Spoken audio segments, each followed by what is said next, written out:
كده الحاجة يا اخوي عليك الله احكي لي عن عرسك الاولاني عشان يعني نوثق ليك.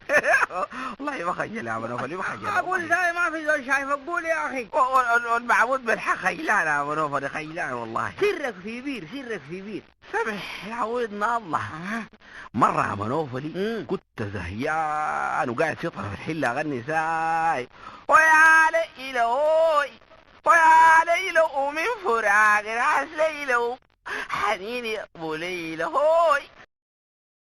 ده منو اللي بيغني ده؟ ده انا. خبارك بتغني؟ والله بدور العرس.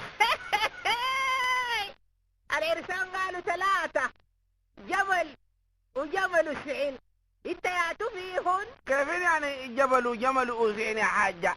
العريس الجبل يشيل المرأة وأولادها، وأهل المرأة كلهم يقوم بمعايشهم، والجمل يشيل المرأة ويرحل بيها ويقدر يعيشها. والعريس السعين.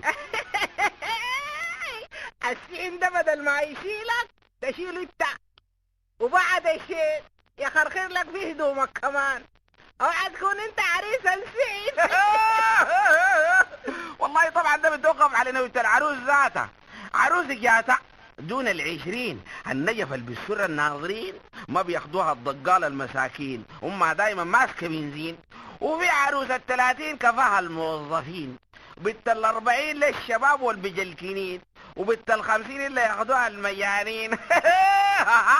زولتك جاتها دون 20 ولا فوق 50؟ التنبلول اوعى تكون طلعت فوق 60 كمان على الحاج. وانا شفتها المعبود بالحق اسمها كان عرفته بعد 3 سنين. الشي كنت بتناديها كيف؟ ما بقول هامرة كانت تجيني امها والشات تقول مجربين فوق ختم السلخانة. وعايشين معاهم كيف؟ والله زي ما الطيور بتعيش، اطير بالنهار واجي منهار بالليل والبس في الظلام. ما في اي لمبة اضاءة اي حاجة ما في؟ عارفة اللعبة وعاملة عليها تعتيم اعلامي خطير. عارفاني كان شفتها انا وبنتها دي بنبقى خطين متوازيين، عشان كده يوم يا اخوي بتعشيني بيديك عشان ما افتح حنكي. وديك في ديك ومن ديك وعيك. واول مرة شفتها على الطبيعة 200 بعد ما تورطت وجبت منها حفصينة وفوزية وفتحية وفريدة وفايزة. اليوم ذاك يا منوفل فاجأتني لك بالنهار وعلى عينك يا تاير.